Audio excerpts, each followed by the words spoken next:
Hello to those watching me right now on animal rights discussion forums and YouTube. My name is Rajan, and I'm a political science major at the University of Oregon.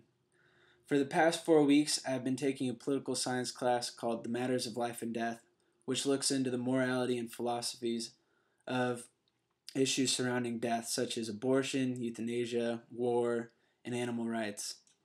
The issue that piqued my interest the most in the class was the issue of animal rights.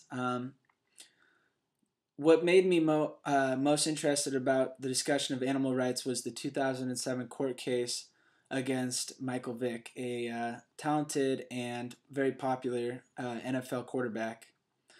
The case arose from an illegal dogfighting ring that was found to be operating in the house of Vick under a company called Bad News Kennels. In all, more than 70 dogs were seized, mainly pit bull fighting dogs, and remains of hundreds of dogs were dug up on the property of Vick. Vick and three of his friends were arrested on federal offense conspiracy charges, with the toughest punishment going to Vick. Now, being a sports fan, at the time I felt that Vick was being unfairly made an example of when he was no more guilty of killing animals than a hunter or a slaughterhouse attendant. Since taking this class, however, my opinions have slightly begun to shift as I've accepted more differing viewpoints. While I still believe that what Michael Vick did not break any laws, more than any similar activities in society, I do believe that what Michael Vick did was morally wrong, as he treated his life with more worth than that of the dogs. People may greatly disagree with my last statement that Michael Vick's punishment was too tough, but by punishing Vick for animal cruelty, our society takes an extremely hypocritical stance on the case. In our society, millions of animals are killed daily in slaughtering houses, by hunters, by fishermen, and so on, by foresters. The killing of animals is just something that has been built into our society's nature. Um, and it's perfectly legal to hunt animals, to kill animals for food. Um, Yet, when you let animals fight each other and they happen to die from self-inflicted wounds instead of human-inflicted wounds, then the man goes to jail for 2-3 years. That's not necessarily right in my book. Now, let's talk a little bit more about animal rights. We'll take a step back from the Vick case for a second. There are two main views of animal rights. The first view comes from a group known as speciesists, who are people with prejudice or bias in favor of the interests of their own species against others. Now, most humans are speciesists. You're not going to find many humans that say dogs should have equal treatment as humans. But where I think that many groups struggle with this fact is just having bias for our race over other animals should not mean that we don't treat animals humanely. We still have a moral obligation to treat animals humanely. So the speciesist groups holds many reasons for the inferiority of animals. People like the Christians point directly to the Bible, where it reads in the Genesis, "Let us make man in our image, after our likeness, and let them have dominion over all the earth and over everything that creeps upon the earth." Many believe in creationism strongly and believe that God created animals merely to serve the necessity man might have. These viewpoints are known as anthropocentric views, which state that humans are creatures of moral status, while all other animals are morally irrelevant, mere objects to fill man's needs. And these are the viewpoints carried out by many in society today, and the more popular viewpoints people have today. These views are certainly practiced in society today. When we look at slaughterhouses, animal testing for cosmetics, among other things. Philosopher Immanuel Kant holds this view because he says that since animals lack rational thought process to be able to grasp moral law, animals are not persons, and humans do not owe anything to them.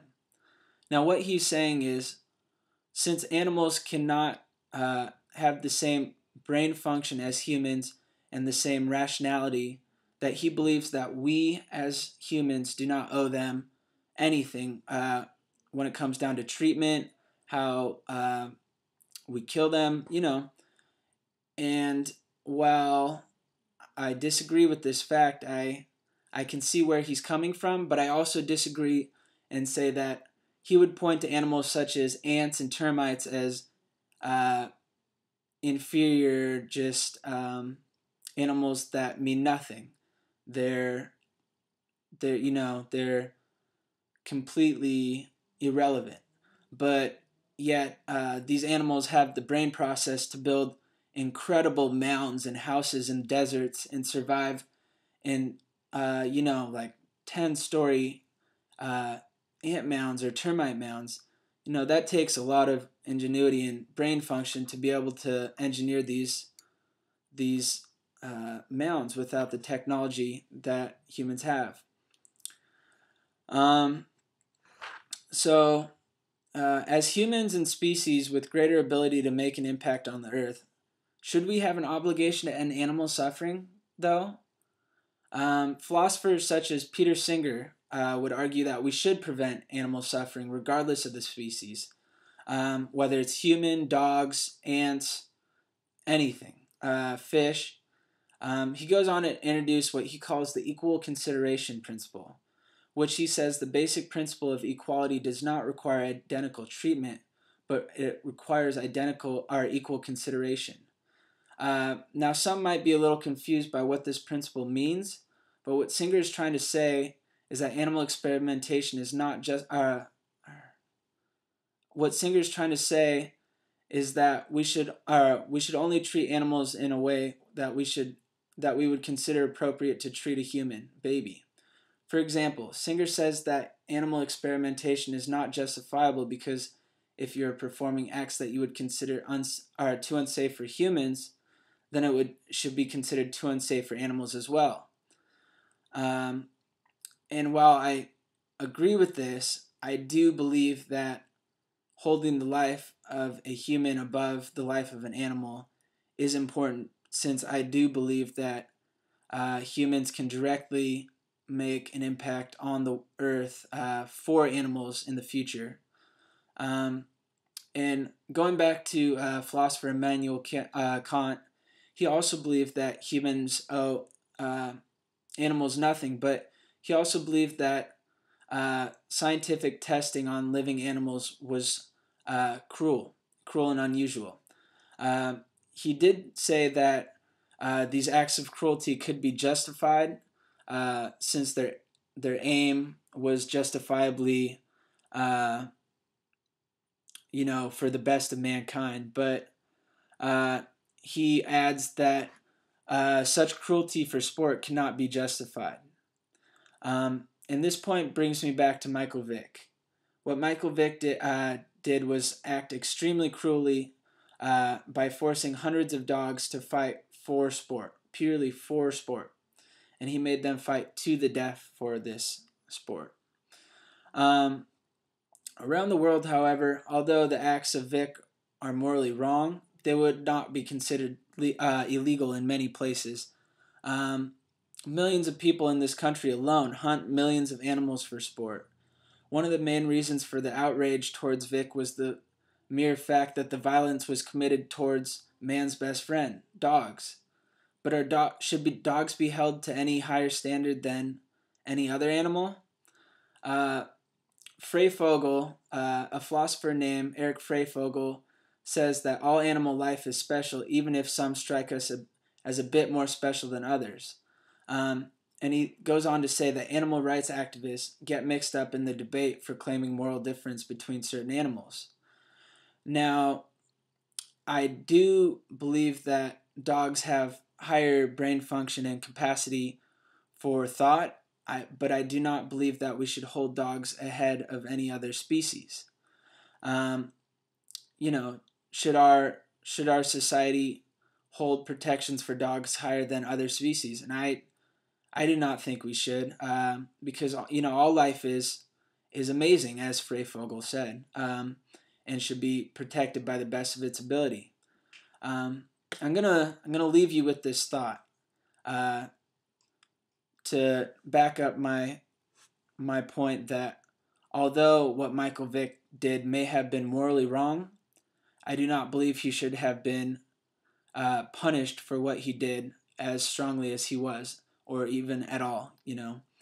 Um, so I'll leave you with this thought.